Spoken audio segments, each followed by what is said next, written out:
Welcome to Crash Test Hockey, where I'm again shooting out in the wilderness of a backyard from parts unknown, away from my studio, helping out with a project out here. But I wanted to just give you some of my initial thoughts on some of the July 13th signings. I think I'll be going in more depth on a team-by-team basis, grading each club later on in the summer. So keep your eye open for that.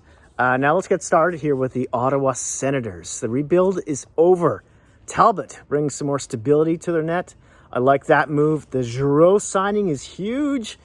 If you remember that they also brought in DeBrincat earlier, their top six is really up there with the rest of the league right now. Speaking of a lethal Atlantic division, let's go to Detroit, who brought in Kopp, Perron, and Sherratt. I also love these. Sherratt's maybe a bit overpaid, but the Atlantic is just going to continue its reign of destruction on the rest of the league. That's not even a joke, really. Edmonton, they finally, Ken Holland, what took you so long? They finally get a goaltender. Oh my God.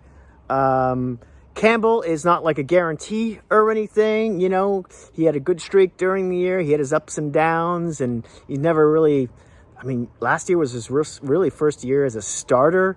He also has some injury issues. It's a 5-year deal. We'll see how that works out. But in the short term, I like it. The re-signing of Kubalik, I like that deal. He will probably take over from Keith's position there on defense. And then Evander Kane. Nice little bit of work, just over, $5 million or so, like $400,000 more than Ilya Mikheyev signing in Vancouver for a guy who can play with McDavid, put in, 20, 25 goals and punch anybody in the face who goes near your superstars. I think this is a great deal. Hopefully the guy's matured as a player off the ice as well. We'll see how that goes. Apparently, at the end of the season, when Holland spoke to all his players, they were all happy with his play and his presence. So we'll see how that turns out. Carolina brings in Burns and Pacioretty. This is huge. I really like this. Yeah, I know the players are old, and Pacioretty has had a plethora of injury issues last season. A lot of them, I think, due to his wrist. But, I think the big question is who's going to play second line center now that Trocheck is gone. But I like those moves a lot. Burns should play really well with Slavin. They also signed Kashe to a 1-year deal. He played well in Toronto when he wasn't in concussion protocol for the most part. He's got a history there.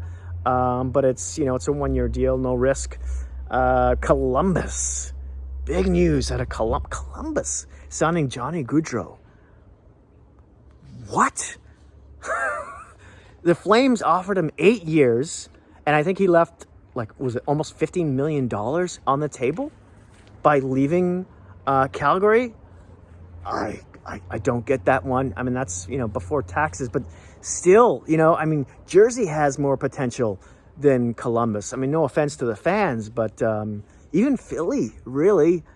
That's a bit of a head scratcher there. He's not signing there for 7 years to win the cup, I don't think, right? Washington, I love this trade for Connor Brown. He signed for 1 more year. Great middle six guy, good on the PK, scores some shorthanded goals.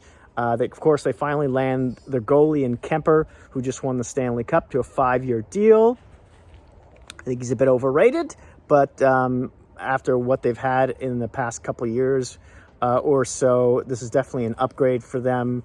I just don't understand why they didn't re-sign Samsonov. The Lightning, Brisbois, re-signed Sergachev, Sorelli, Cernak. Nice little business there. And brought in Nemstinikov, who's a great, let me scratch my nose, sorry. Who's a great middle six guy who can play all forward positions. I think it's a 1-year deal at a low cost. So I like that. For the Rangers, they finally get their second line center in Trocheck, but they sign him to a 7-year deal. Oh my God. That bit of it is scary, but in the short term, I really like that. signing. The Blues re-signed Robert Thomas to an 8-year deal. I want to say he's a bit overpaid. I think he's making, was it over $8 million per? But the kid's got potential. I think he's only 23, and the cap should really explode in the next, couple of years or so. So I like that move for them. Colorado re-signs Josh Manson and Lehkonen, 2 guys they traded for from Anaheim and Montreal respectively. They were great for them in the playoffs. Toronto, the Maple Leafs, my team, signed Samsonov, who mysteriously wasn't qualified by Washington. He had a bad goals against, especially, but Washington's defense isn't exactly the most stable the past 2-3 seasons there. He's got a lot of potential, and they brought him in for under $2 million at 1 year, so I like it. They also brought in Godet and Obi Kubel, if I'm pronouncing that properly, 2 high-energy bottom 6 guys with a lot of speed, who I think will work out just fine for them. Buffalo brought in Comrie, a backup who I thought Toronto might be sniffing around. He had some fantastic numbers last year with Winnipeg. They also re-signed Olofsson. And finally here, this is a bit of older news, but of course Pittsburgh re-signing Malkin to a 4-year deal. Was around $6.1 million. I thought he was going to give him a deal. This doesn't feel like a deal per se, especially at his age. You know, the term is a little long. I thought they'd be able to get him for at least $1 million less than that. So, and the guy's just injured so often now. I just don't know how much juice he has left. It's nice that the band's back together, but they could really use some cap space. I know it's less than what he was making, but in any case, that's it. That's all. Thanks so much for watching. I'll try to catch up with you after tomorrow's news as well. In the meantime, please don't forget to like and subscribe, and hit that notification bell so when my next video comes out, you will be alerted.